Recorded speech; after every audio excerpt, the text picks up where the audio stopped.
So yun, good day mga parts, at muli nagbabalik mga parts, no. So yun nga, no, sa last video ko mga parts, no, nagkaroon ng problema yung ABS ko. So yun, chinek ko yung speed sensor o yung speed disc sa may gulong mga parts, no, sa may bandang wheel bearing. Yan, o sa may gulong nga mga parts, chinek ko yun, pantay naman, baga pinaka basic. Tapos yun, tinanggal ko nga yung ABS natin. Yan, upon checking naman, yan, wala naman siyang lumabas o pumasok to na brake fluid sa pinakaloob mga parts. Tapos binuksan ko tong ABS motor, napansin ko madumi na siya. Yan, o, puro, teka, medyo madilim eh. Bigyan natin ng flash. Walang flash, dahil lang. So ayan mga parts, may ilaw na ba? Yan, madumi na siya mga parts yung bandang loob. Yan, pero dito sa pinaka module natin, yung sa pinaka, itong part na to mga parts, sureball naman ako na walang pumasok na brake fluid yan, kasi dito lang naman papasok yun eh, dito. Yan, gagaling siya dito sa taas. Yan, tapos pag pumasok sa doon o dito sa mga pin na to, itong dalawang to, diretso dito sa butas, pero wala naman, tuyong tuyo siya ng pagbukas ko. Tapos chinek ko nga to, yan, puro mga carbon brush na napudpud yata, saka ito madumi na siya. So ang gagawin ko muna, linisan ko muna, baka sakaling maging okay ulit yung ABS natin mga parts. Yun, tas yung bearing nya okay naman mga parts, swabe pa yung galaw ng, o yung ikot ng bearing nya. So ayun mga parts, linisan ko muna to at hopefully maging okay siya mga parts. So ayun, mga parts, nalinis ko na siya mga parts, no. Yun, nalinis ko na siya. So yung unang bukas ko nito kaganina, kung napansin nyo sa first part ng video mga parts, wala naman siyang tagas dito, walang pumasok na brake fluid. Maging dito, itong part na to, wala siyang brake fluid o indikasyon na pumasok yung brake fluid dyan. So mapapansin nyo naman yan kung mayroong dito eh, dito sa socket na to. Yan, kasi pag once na pumasok na yung brake fluid dyan, sigurado sira na yung pinaka, o may nasunog ng circuit dito sa pinaka PCB nya. So hindi ko na siya binuksan dito mga parts, kasi malaki naman yung indikasyon na wala namang pumasok talaga na brake fluid. So nalinis ko na siya. Yun, so yung kaganina nung pagbukas ko, puro carbon yung nandito, madumi. Yan, so ginawa ko, nilinis ko naman siya, nilinis ko na siya mga parts. Yan, sa bearing okay naman, okay din naman to. Yan, umiikot naman siya, swabe pa yung play ng bearing niya. Nalinis naman to, walang tagas-tagas ng mga brake fluid. So ibabalik ko na lang siya. Kaya yun, ibabalik ko na lang muna to, no? So ayun mga parts, update ko kayo. So ayun mga parts, muli tayo, nagbabalik na tayo mga parts, no? So ayun, naibalik ko na siya. Yan, so bago ko nga pala binaklas tong ABS module natin, no? ABS motor. Yan, ang ginawa ko muna yan mga parts, chinek ko muna tong, ito yung sensor disc, pati itong pinaka sensor nya, pati yung sa bandang likod, chinek ko rin yan bago ko baklasin. Kasi may mga senaryo na yun lang naman kasi talaga ang problema, no? So yun, ang ginawa ko dito mga parts, nilinis ko lang talaga yung motor. Yun, kasi puro carbon, parang libag-libag.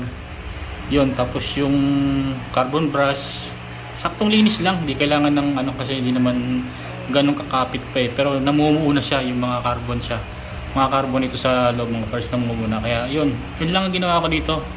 At yun nga, sa unang video, hindi ko na binaklas yung pinaka board. Yan, ito lang talaga itong motor. Yan, nakasilyado na naman yan. So ayan, ganun lang yung ginawa ko dyan mga parts, walang masyadong kung ano-ano. Kasi pag once na sira na naman talaga yung module natin o kung mapasukan yung sa may board, pag baklas pa lang itong socket na to makita mo na so kapag binaklas mo yung motor, yun nga may indikasyon na tawag doon na napasukan na yung board mo kung nagkakaroon na ng tagas-tagas yan. Yun ang mga indikasyon yan mga parts. So yun, so goods naman, tatry ko lang siya para masubukan kung okay na sa tamang linis lang mga parts, no? So yun mga parts, good day. So yun, ito na mga parts, susubukan natin kung mawala yung ABS natin, yung ABS indicator. Karuktong lang to mga parts nung video yung ginawa ko mga parts, no? So dapat mga 10 km or below kailangan mawala na yung sign ng ABS natin. So ito na, yun, nawala. So ibig sabihin successful mga parts yung paglilinis ko ng ABS motor. So ABS motor lang yung ginalaw ko dito mga parts, wala lang iba. Nilinis lang mga parts, yun lang, napakasimpleng paglinis lang. Ewan ko lang kung magkano ang singilan pag nagpapagawa ng ABS. Balita ko mga ibang mga nauna about dyan sa ABS na yan mga parts, around 3,500 o 3,000 yung bayaran sa paggawa ng ABS nga mga parts, ganun ang presyuhan. So medyo masakit sa bulsa yung ABS yan. So naibayahe ko pa siya ng Pampanga nung time na nagkaroon siya ng diferensya.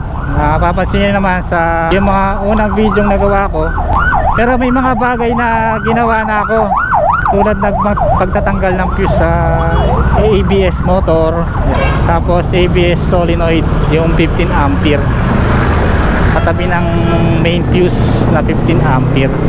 May naka-indicate naman sa kada fuse box mga parts kung para saan, kung saan papunta yung mga fuse na yan, kung saan nakakonekta yan. So basahin nyo na lang siguro sa may fuse box lang naman yan sa ating battery.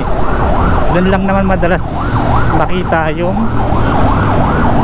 mga fuse katabi mismo ng battery. So ganun lang. At na-mention ko yung bumiyahe kami ng Pampanga, na-mention ko na i-convert ko na lang siya sa non-ABS. Yun, nakabili na nga ako ng brake hose. Yun. So hindi na ako nakagawa ng ganong video kasi inisip ko rin, paano kung madumi lang yung ABS motor, di ba? So yun na lang muna ang ginawa ko mga parts, linis ko muna, nagbaka sakali, yan, try nyo rin. Tulad ng nasabi ko kayo sa first part na mga naunang video, check nyo yung mga ABS sensor, yan, sensor, then yung rotor disc nya sa ABS na maliit. Try nyo lang doon, check nyo yun para kita nyo rin na baka sakaling dun lang ang problema. So ayun, nagtagumpay naman. Paglilinis lang at hindi tayo gumastos ng may kalakihan.